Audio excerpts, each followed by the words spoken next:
How you knowing what's going on inside the hospital that because she was there at the hospital?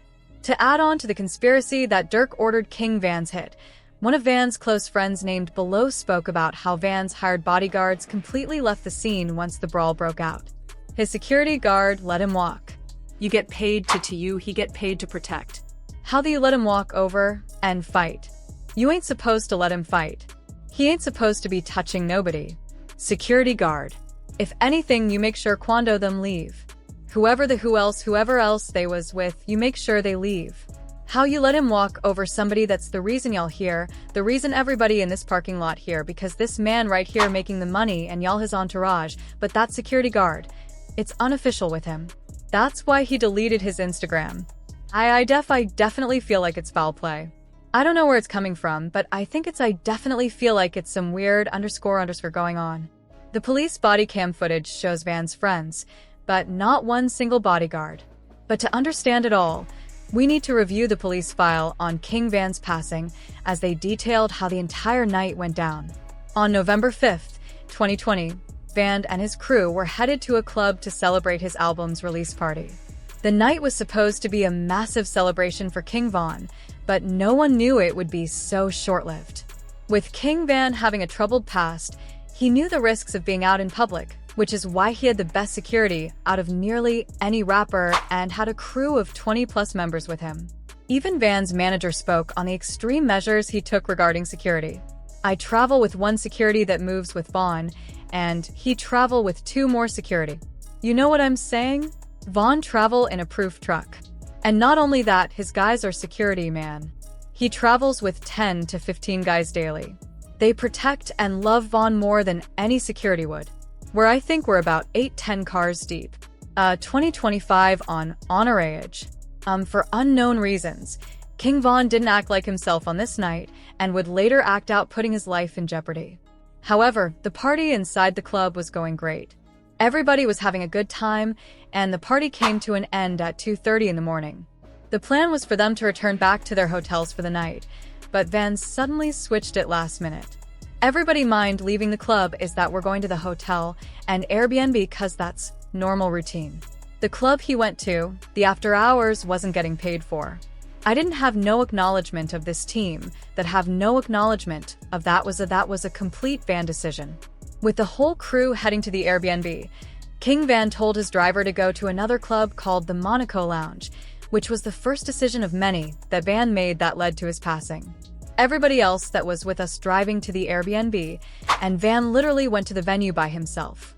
We got a call later from people in the car like, hey bro, we here by matter of fact, I think from his DJ was like, hey bro, we here by ourselves. Like, where you guys at? And everybody rerouted to that venue. For an unknown reason, the people in Van's truck didn't notify the rest of the team until they got to Monaco.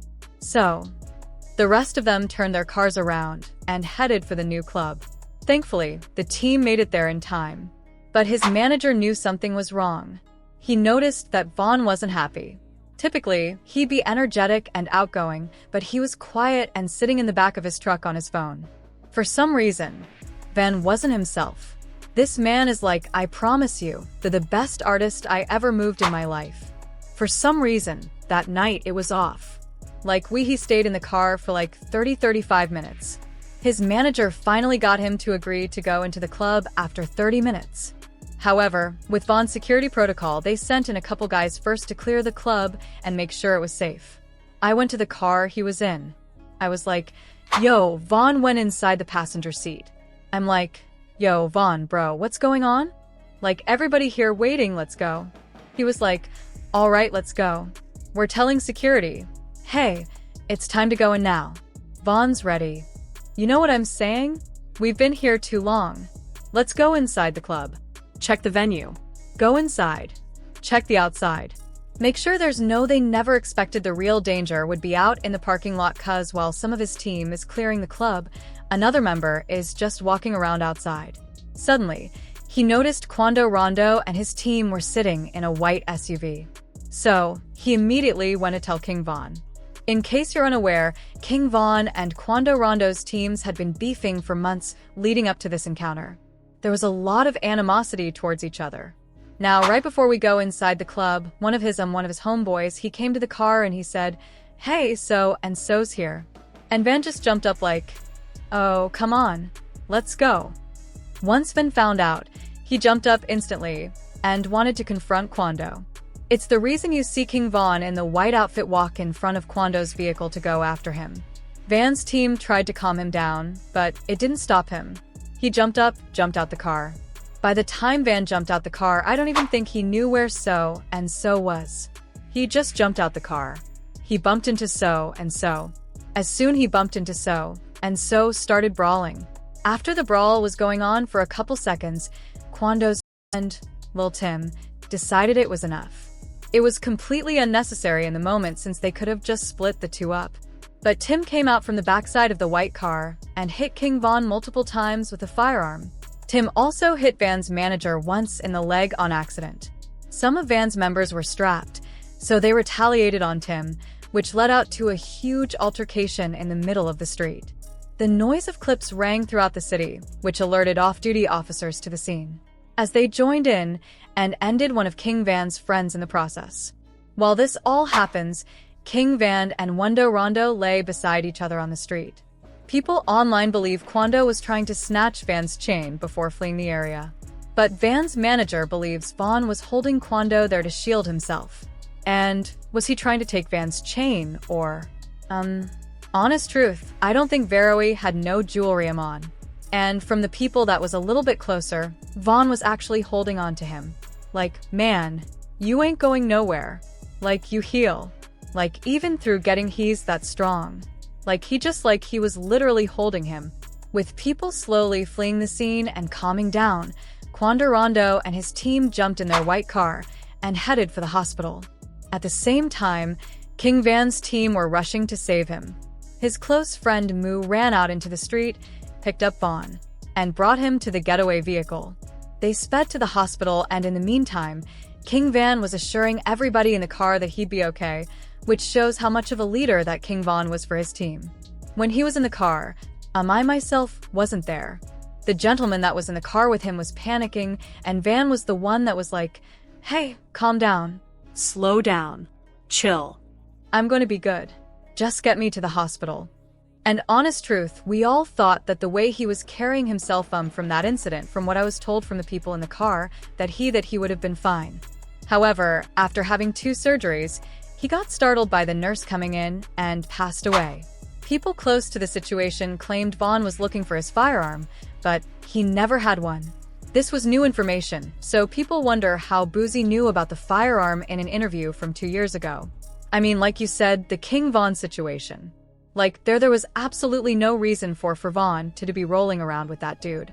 Like, there was no, especially since he had security. Like, someone should have jumped in.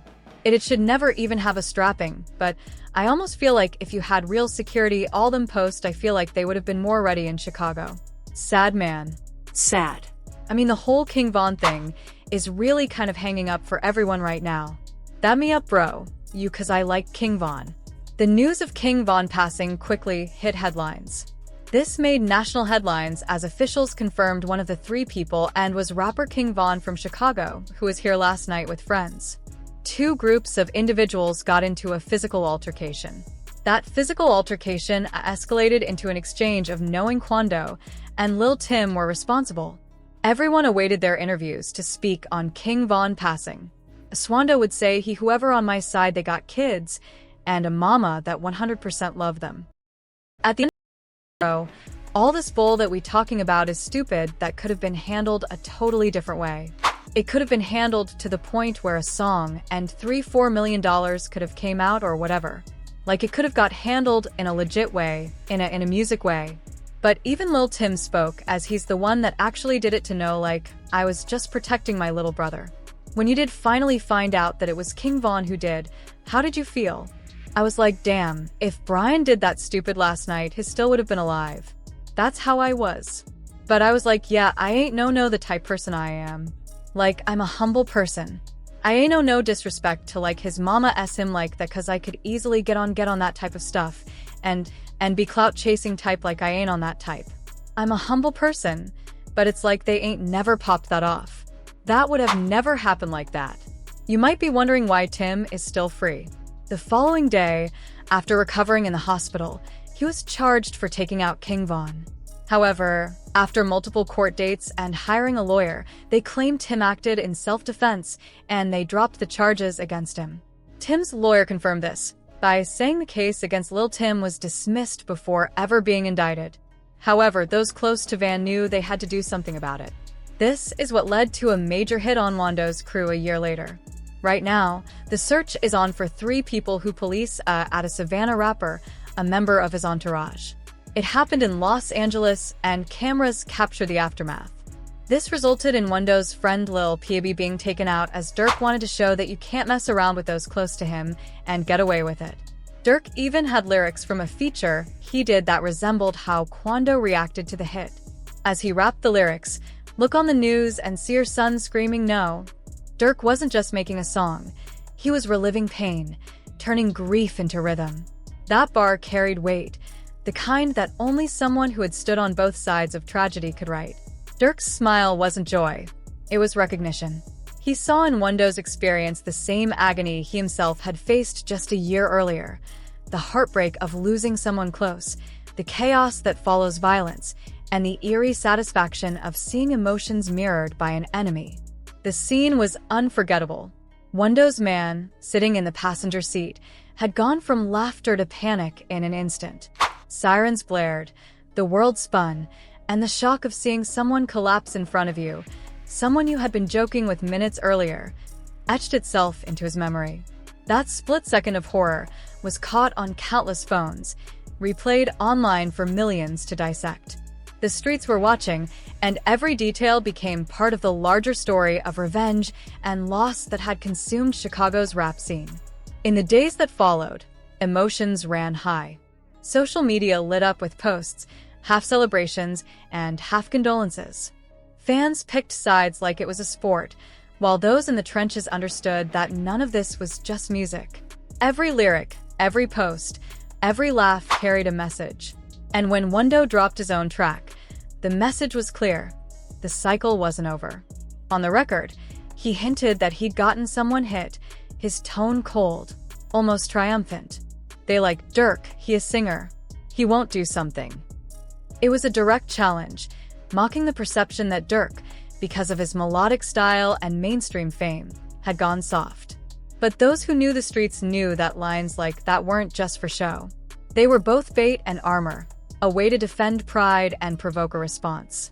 For Durk, the irony wasn't lost. He had been called the same thing countless times. Too emotional, too successful, too far removed from the streets to understand them anymore. But the loss of his brother D-Tang and his close friend King Von had reminded him that no matter how high he climbed, pain could still reach him.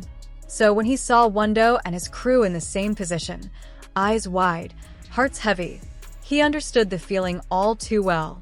Still, in the ruthless world of street music, empathy rarely survives long. What replaced it was a cold satisfaction.